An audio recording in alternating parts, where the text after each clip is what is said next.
Good morning दोस्तों। सुबह की गर्मा गर्म चाय के साथ मैं हूं आपका दोस्त ऋतुराज। नया दिन है, नई सुबह है, तो नई जानकारियां भी होनी चाहिए। करंट अफेयर्स के साथ, डेली का करंट अफेयर्स के साथ मैं आपके लिए लेकर आया हूं क्विज। सब्सक्राइब करिए मेरे चैनल को। अगर वीडियो पसंद आए तो लाइक करना ना भूलिए।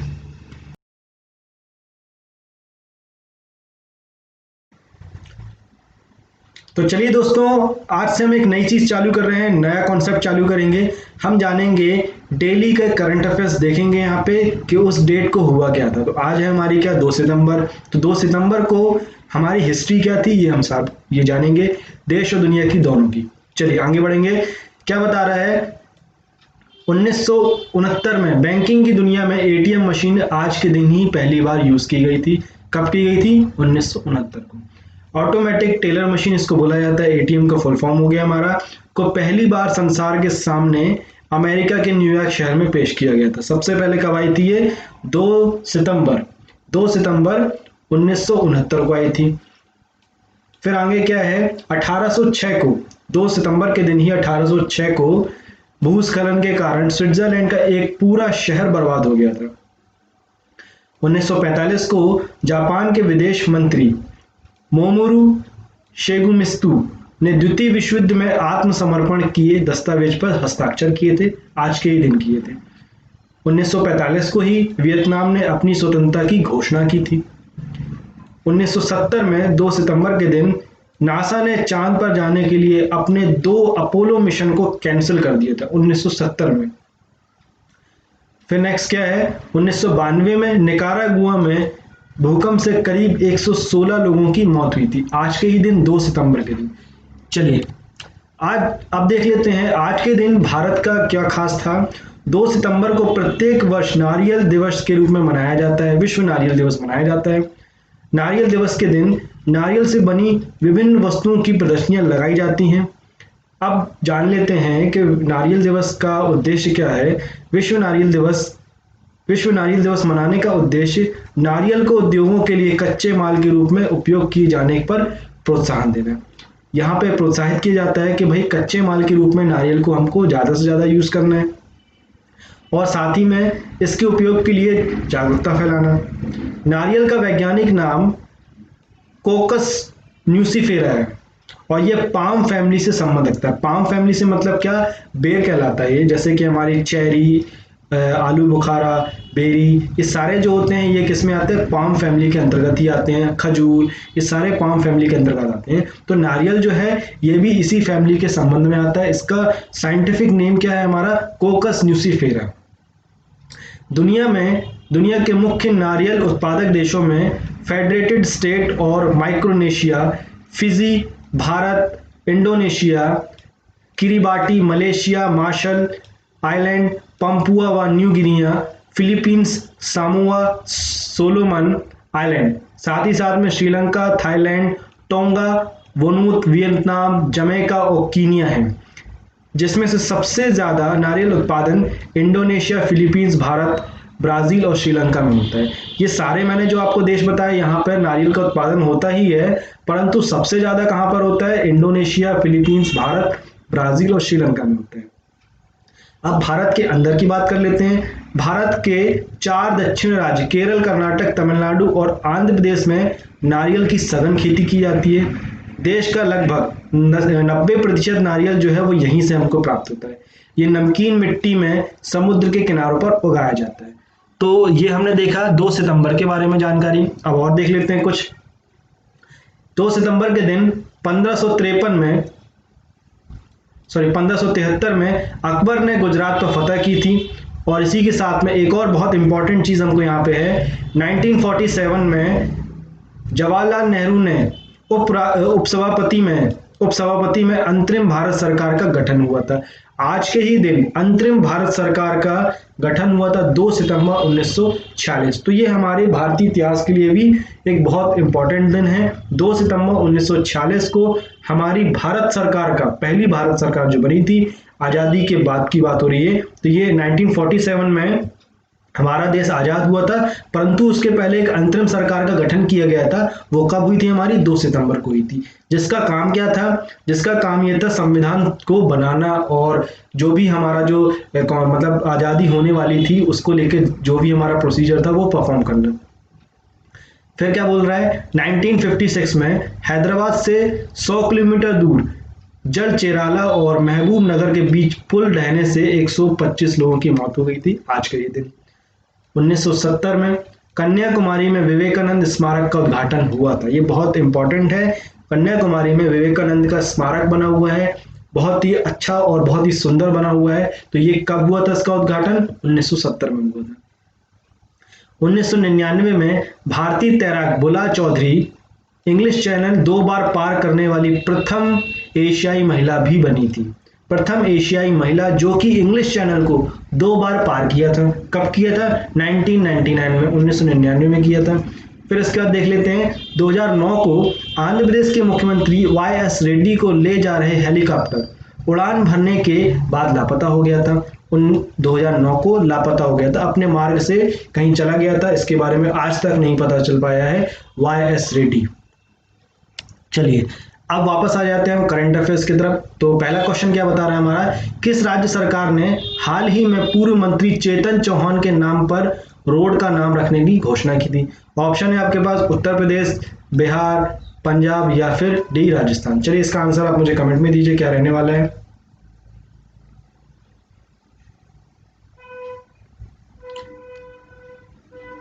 चलिए इसका आंसर है उत्तर प्रदेश। अब इसके बारे में कुछ इंफॉर्मेशन जान लेते हैं। उत्तर प्रदेश सरकार ने हाल ही में पूर्व मंत्री चेतन चौहान के नाम पर रोड का नाम रखने की घोषणा की। इन्होंने चेतन चौहान भारत के ओपनर बल्लेबाज रहे। चेतन चौहान ने टीम इंडिया के लिए 1969 में से 1978 के बीच लगभग 40 टेस्ट क्रिकेट खेले थे, टेस्ट मैच खेले थे।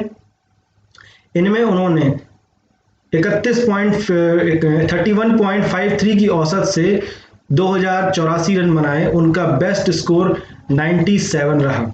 चेतन चौहान का जन्म 21 जुलाई 1947 को हुआ था। उन्होंने भारतीय जनता पार्टी भाजपा के लिए टिकट से 1991 में अमरोहा से चुनाव लड़े और वहां से वे सांसद भी रहे हैं।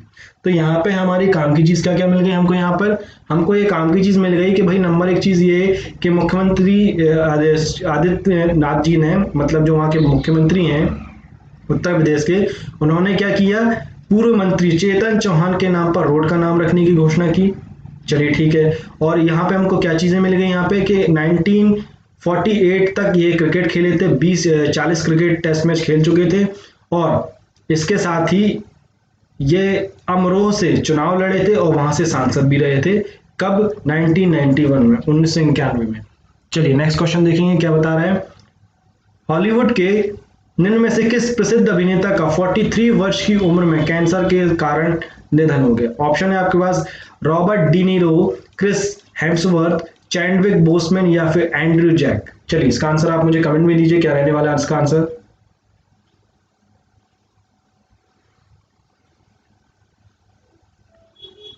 चलिए इसका आंसर रहेगा हमारा चैडविक बोसमैन। Chadwick Boseman. अब इसके बारे में कुछ इंफॉर्मेशन और जान लेते हैं क्या है यहाँ पे। हॉलीवुड के सुपरहिट फिल्म ब्लैक पैंथर के अभिनेता चैडविक बोसमैन का हाल ही में निधन हो गया। वे 43 वर्ष के थे। अभिनेता कैंसर से ग्रसित थे और लंबे समय से उनका इलाज चल रहा था। चैडविक बोसमैन ने मार्वल की super hero movie black panther में किंग टिलाचा और लीड कैरेक्टर ब्लैक पैंथर किरदार भी निभाया था। इन्होंने गेट इट अप, 42, मार्शल जैसी फिल्मों में प्रशंसकों में अपनी अमिट छाप छोड़ी थी। बहुत अच्छे एक्टर थे ये बहुत जल्दी चले गए 43 वर्ष की उम्र में। और इनकी सुपरहिट फिल्म कौन सी थी? हमारी ब्लैक पैंथर। चलिए आगे बढ़ेंगे। Next question. द्वितीय विश्व युद्ध में किस देश के लिए जासूसी करने वाली भारतीय मूल की पहली महिला नूर इनायत खान को ब्लू प्लांक से सम्मानित किया जाएगा? द्वितीय विश्व युद्ध में किस देश की जासूसी करने के लिए भारतीय मूल की पहली महिला नूर इनायत खान को ब्लू प्लांक से सम्मानित किया जाएगा? आपके पास ऑप्शन है ब्रिटेन, अमेरिका, चीन या फिर जापान। आपको बताना है कि किस देश के लिए नूर इनायत खान जो है जासूसी कर रही थी। चलिए इसका आंसर आप मुझे कमेंट में दीजिए क्या रहेगा। चलिए इसका आंसर रहने वाला है ब्रिटेन। ब्रिटेन द्वितीय विश्व युद्ध के दौरान ब्रिटेन के लिए जासूसी करने वाली भारतीय मूल की पहली महिला नूर इनायत खान को ब्लू प्लाक से सम्मानित किया जाएगा। इसके तहत उनके सेंट्रल लंदन स्थित पूर्व आवास के बाहर उनके कामों के बारे में बताते हुए एक पट्टिका लगाई जाएगी। बता दें ब्लू प्लाक योजना ब्रिटिश हेरिटेज चैरिटी द्वारा चलाई जाती है। तो यहाँ पे हमको काम की चीजें क्या मिल गई कि जो ब्लू प्लाक जो इनको सम्मान दिया जा रहा है ये ब्रिटिश हेरिटेज चैरिटी द्वारा चलाई जाता है, ठीक है। और दूसरी चीज द्वितीय विश्व युद्ध में ये जासूसी करा करती थी, भारतीय मूल की थी और इनका जो रहवास है वह कहाँ पे, सेंट्रल लंदन में स्थित है। चलिए आगे बढ़ेंगे। नेक्स्ट क्वेश्चन है तेलुगु भाषा दिवस निम्न में से किस दिन मनाया जाता है। तेलुगु भाषा दिवस ऑप्शन है आपके पास 10 अगस्त, 15 सितंबर, 12 मार्च या फिर 29 अगस्त। चलिए इसका आंसर आप मुझे कमेंट में दीजिए क्या रहेगा।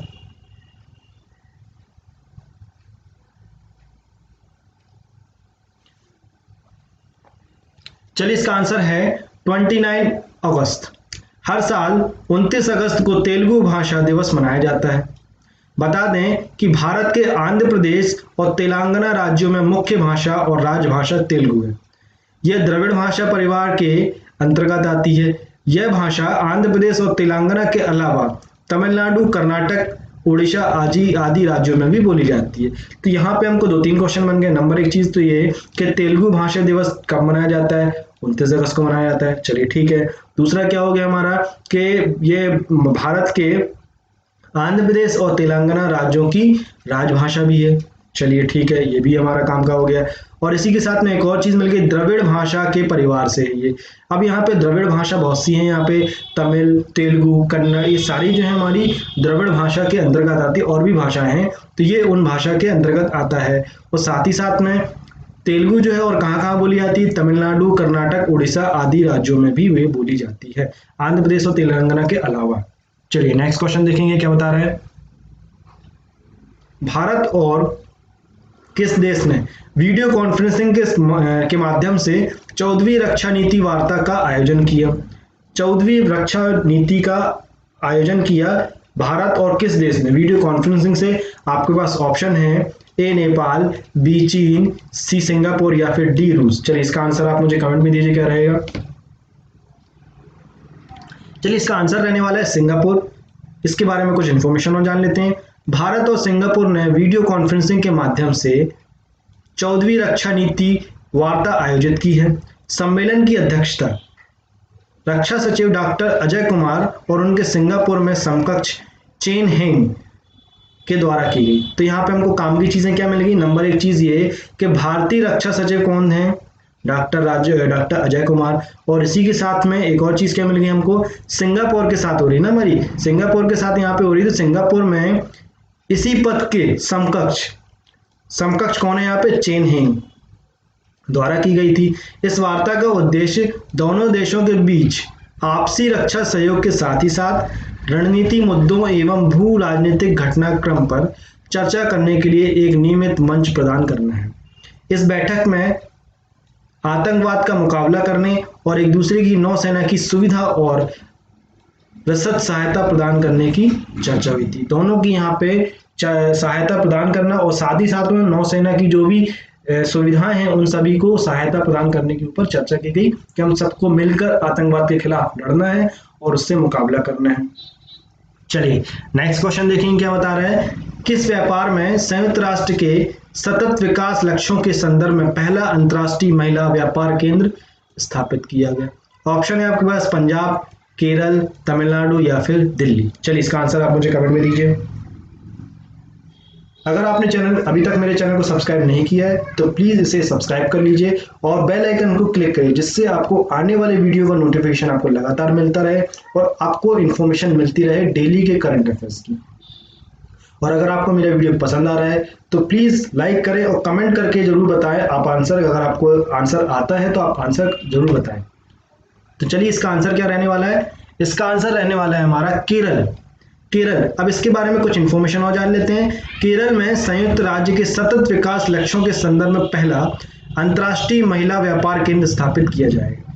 काम की चीज क्या मिल गई हमको यहाँ पे, पहला अंतर्राष्ट्रीय महिला व्यापार केंद्र स्थापित कहाँ पे होगा, हमारा केरल में होगा। यह भारत में अपनी तरह का पहला एक केंद्र होगा। यह केंद्र महिला उद्यमिता को गति देगा। चलिए ठीक है, यह व्यवसाय शुरू करने के एवं विस्तार करने और वैश्विक स्तर पर अपने उत्पादों को मार्केट में लाने के लिए घर से दूर एक सुरक्षित स्थान प्रदान करेगा।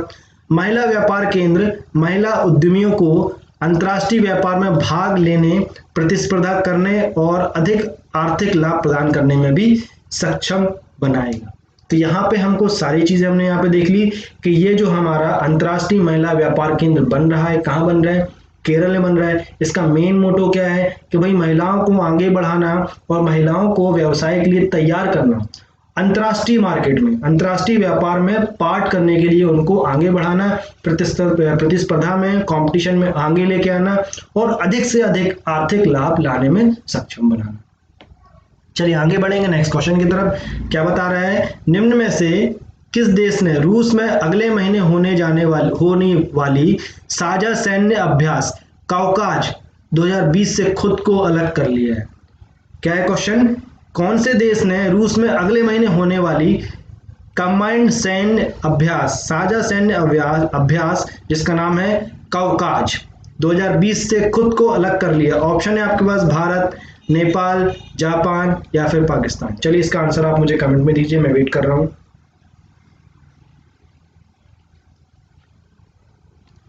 चलिए इसका आंसर रहने वाला है भारत। कुछ डिटेल्स जान लेते हैं। भारत ने रूस में अगले महीने होने वाले सैनिक साझा सैन्य अभ्यास काउकाज 2020 से खुद को अलग कर लिया। 15 से 26 सितंबर तक चलने वाले इस सैन्य अभ्यास में चीन और पाकिस्तान को भी शामिल होना है। रूस ने इस बहुपक्षीय सैन्य अभ्यास में अपनी तीनों सेनाओं की टुकड़ी के साथ हिस्सा लेने के लिए भारत को आमंत्रित किया था। इसमें संघाई कोऑपरेशन ऑर्गेनाइजेशन SCO के सदस्य देश तथा एवं मध्य एशियाई देश हिस्सा लेंगे।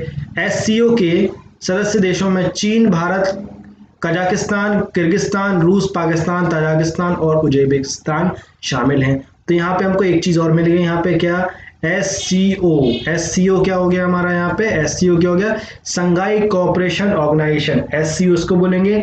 और इसी के साथ साथ में इसके जो सदस्य देश हैं वो कौन कौन से हैं, चीन, भारत, कजाकिस्तान, किर्गिस्तान, रूस, पाकिस्तान, ताजिकिस्तान और उज्बेकिस्तान, ये सारे हमारे कौन से SCO के संबंधित देश हैं। भारत ने अपने आप को इसमें से वापस ले लिया था सैन्य अभ्यास में से, जिसका नाम है हमारा क्या, काउकाज 2020। चलिए आगे बढ़ेंगे नेक्स्ट क्वेश्चन की तरफ।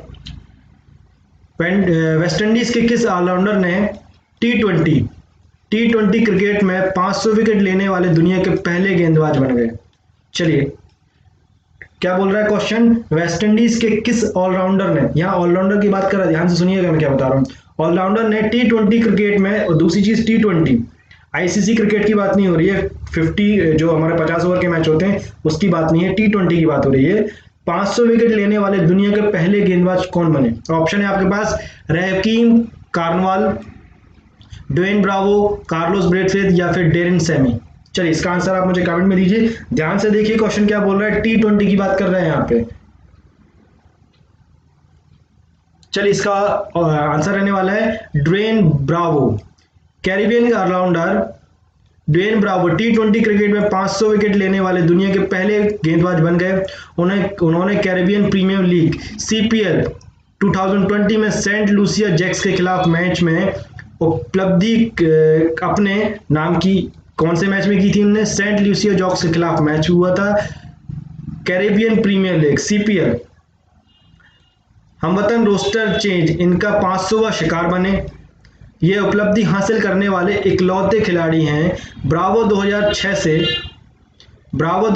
से T20 मैच खेल रहे हैं। वे अब तक 459 मैच खेल चुके हैं। ब्रावो ने अपनी T20 कैरियर में सबसे ज्यादा किरोन पोलैंड को आउट किया। वे पोलार्ड को अपने अब तक 9 बार आउट कर चुके हैं। तो यहाँ पे हमको 2-3 चीज़ें क्या मिल गई कि भाई ड्वेन ब्रावो ने सबसे ज़्यादा विकेट लिए, 500 विकेट लिए। चलिए ये हमारे काम की चीज़। दूसरी चीज़ क्या मिल गई, इनका 500वां शिकार कौन था, हमवतन रोस्टर चेज। चलिए ठीक, ये भी हमारे काम की चीज़। दूसरी चीज़ क्या मिल रही है यहाँ पे कि इन्होंने कितने मैच खेले, तो इन्होंने 459 मैच खेले। चलिए 459 मैच खेले।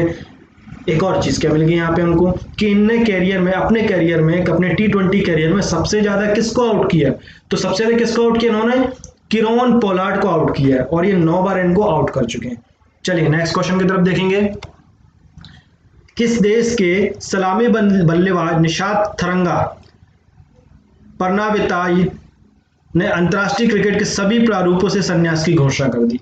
चलिए निशात थरंगा ने अंतर्राष्ट्रीय क्रिकेट के सभी प्रारूपों में से T20 हो गया, 50 ओवर्स के मैच हो गए या फिर टेस्ट क्रिकेट मैच हो गए, इन सभी में से अपने आप को मतलब रिटायर्ड करने की घोषणा कर दी उन्होंने। तो आपके ऑप्शन होने चाहिए क्या, बताइए इसका आंसर, ऑस्ट्रेलिया, इंग्लैंड, श्रीलंका या फिर बांग्लादेश। चलिए इसका आंसर आप मुझे कमेंट में दीजिए क्या रहने वाला है। चलिए इसका आंसर रहने वाला है श्रीलंका। इसका नाम से ही आपको समझ में आ गया होगा, श्रीलंका ही होगा। श्रीलंका के सलामी बल्लेबाज निशात थरंगा परनविताना ने अंतर्राष्ट्रीय क्रिकेट के सभी प्रारूपों में से संन्यास की घोषणा कर दी। उन्होंने 32 टेस्ट मैचों में श्रीलंका का प्रतिनिधित्व किया। उन्होंने इसमें 2 शतक, 11 अर्धशतक सहित 1792 रन बनाए। परनीवाता या निशात थरंगा की बात करेंगे, ने फरवरी 2009 में पाकिस्तान के खिलाफ पदार्पण किया। नवंबर 2012 में राष्ट्रीय टीम के लिए अपना आखिरी मैच खेला था। वे प्रथम श्रेणी क्रिकेट में 12,522 रन के साथ श्रीलंका के सबसे ज्यादा रन बनाने वाले खिलाड़ी भी हैं। तो यहाँ पे हमको काम की चीजें क्या मिल गई, नंबर एक चीज ये कि 12,522 रन बनाने वाले, सबसे ज्यादा रन बनाने वाले श्रीलंका के खिलाड़ी हो गए प्रथम श्रेणी क्रिकेट में। और इसके साथ साथ में इन्होंने तीनों प्रारूपों से, तीनों फॉर्मेट से अपने आप को रिटायर करने की घोषणा कर दी। चलिए आगे बढ़ेंगे नेक्स्ट क्वेश्चन की तरफ। नेक्स्ट क्वेश्चन क्या बता रहा है, अंतर्राष्ट्रीय खेल दिवस निम्न में से किस दिन मनाया जाता है। ऑप्शन है आपके पास 29 अगस्त, 15 मार्च, 10 फरवरी, 10 जनवरी या फिर 12 जून। चलिए इसका आंसर आप मुझे कमेंट में दीजिए क्या रहने वाला है।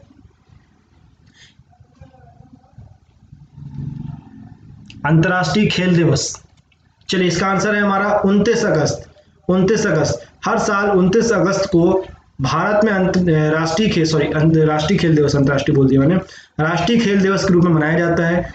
भारत के हॉकी टीम के स्टार रहे मेजर ध्यानचंद की जयंती पर 29 अगस्त को 2012 को पहली बार राष्ट्रीय खेल दिवस मनाया गया था। तो यहाँ पे हमको एक काम की चीज क्या मिल गई भाई कि ध्यानचंद जी का जन्मदिन कब रहता है, हमारा जयंती कब रहती है हमारी, 29 अगस्त को रहती है। चलिए ठीक है, और इन्हीं की याद में हमने पहली बार राष्ट्रीय खेल दिवस मनाया था, कब, 2012 को। और इसके बाद से लगातार हम 29 अगस्त को राष्ट्रीय खेल दिवस मनाते हैं।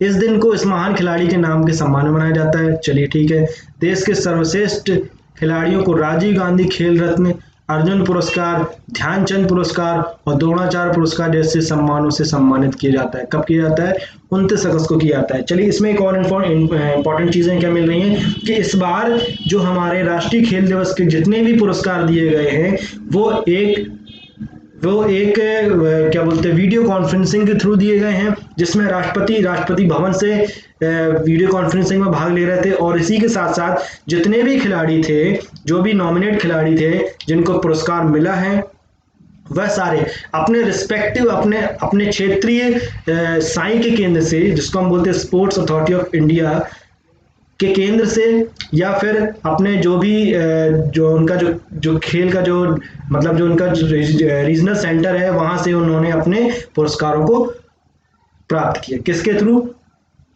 यहाँ पे वीडियो कॉन्फ्रेंसिंग के थ्रू। यहाँ पे सारा जो पुरस्कार मिले थे उनको वीडियो कॉन्फ्रेंसिंग के थ्रू मिले थे।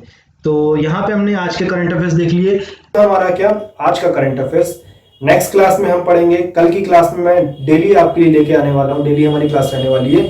कल हम फिर पढ़ेंगे कल का करंट अफेयर्स और सारी चीजों को जानेंगे। आशा करता हूँ आपको ये मेरा वीडियो पसंद आया है तो लाइक करिए और ज्यादा से ज्यादा शेयर करिए। और अगर आपने इस चैनल को सब्सक्राइब नहीं किया है तो प्लीज इसे सब्सक्राइब करिए। हमारी क्लास रेगुलर चल रही है, मैथ्स की क्लास भी हमारी रेगुलर चल रही है, साइंस भी चल रही है, सारी क्लासेस हमारी रेगुलर चल रही हैं। Thank you.